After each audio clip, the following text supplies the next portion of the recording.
Hello दोस्तों, इस video में हम लोग बात करने वाले हैं एसबीआई क्लर्क की स्ट्रैटेजी के बारे में। तो जैसा कि आपको पता ही है कि एग्ज़ाम का नोटिफिकेशन जल्दी आने वाला है और इतने कम टाइम में यदि आपको एग्ज़ाम क्लियर करना है तो ज़्यादा मेहनत करनी होगी। तो आपको अपने अंदर ये विश्वास डालना होगा कि आप ये एग्ज़ाम निकाल सकते हैं। आप सबसे पहले एक मॉक दे कर देख लो कि आपका प्रिपरेशन लेवल क्या है।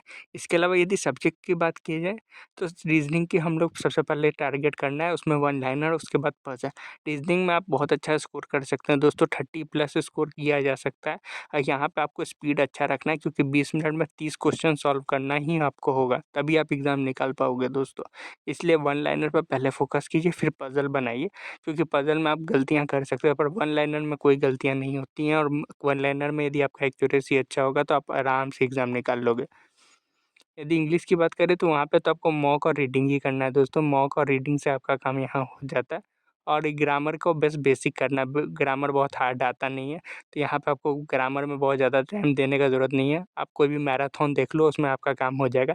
पर इंग्लिश में जो मेन काम है वो है रीडिंग और मॉक का। जब आप रीडिंग और मॉक अच्छे से करोगे तो आप इंग्लिश में भी अच्छा स्कोर ले आओगे। यहाँ पे आपको एक्यूरेसी पे थोड़ा ध्यान देना है। गलतियाँ करने मतलब जब भी आप गलती कर रहे हो तो उस पे ध्यान दे दो। यदि आपको वहाँ पे गलती हो रही है तो उस सेक्शन को छोड़ ही दो।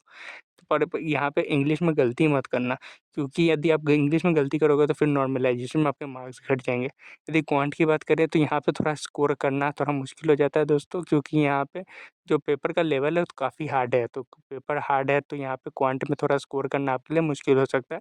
टारगेट यही रहेगा वन लाइनर और डीआई। यहाँ पे आप अच्छा स्कोर कर सकते हो तो वन लाइनर और डीआई पे ही फोकस करो। वन लाइनर और डीआई से आप अच्छा स्कोर कर लोगे और यहाँ पे आपको आराम से 20-25 क्वेश्चन इजीली सॉल्व किया जा सकता है दोस्तों। अर्थमेटिक बहुत कम आते हैं, तो अर्थमेटिक के कुछ चैप्टर्स आप टारगेट कर सकते हो, जैसे परसेंटेज हो गया, प्रॉफिट लॉस हो गया, टाइम एंड वर्क हो गया, स्पीड एंड डिस्टेंस हो गया। तो ये सब पे थोड़ा आप काम करना चाहो तो कर सकते हो। पर यदि आप वन लाइनर और डीआई ही अच्छे से कर लिए तो आप मुझे लगता है कि 20 मिनट में आप इतना ही सॉल्व कर लोगे तो बहुत अच्छा मार्क्स आप इजीली स्कोर कर लोगे, क्योंकि आप यहाँ पे क्वांट का लेवल थोड़ा अच्छा होता है एसबीआई क्लर्क के लिए और बहुत ज़्यादा हाई स्कोर करना यहाँ पे थोड़ा टफ होगा।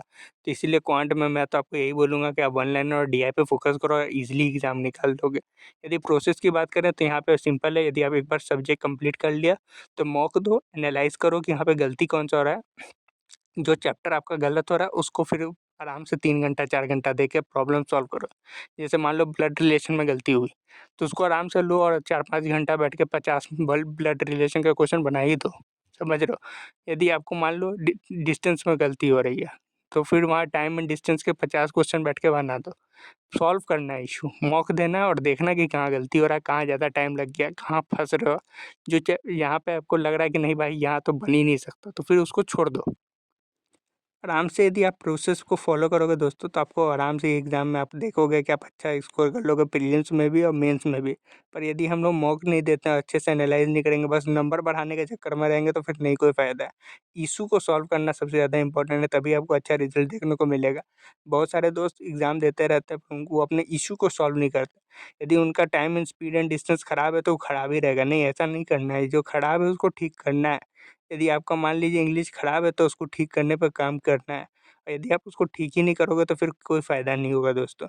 यदि आपके मन में कोई भी सवाल है दोस्तों तो आप इस ज़रूर कमेंट कर लीजिए, मैं आपका जवाब ज़रूर दे दूँगा इसमें। कोई भी एग्ज़ाम रिलेटेड सवाल होगा दोस्तों तो आप ज़रूर कमेंट कीजिए, मैं उसका रिप्लाई ज़रूर दे दूँगा। अपना बहुमूल्य समय देने के लिए धन्यवाद दोस्तों। Thank you.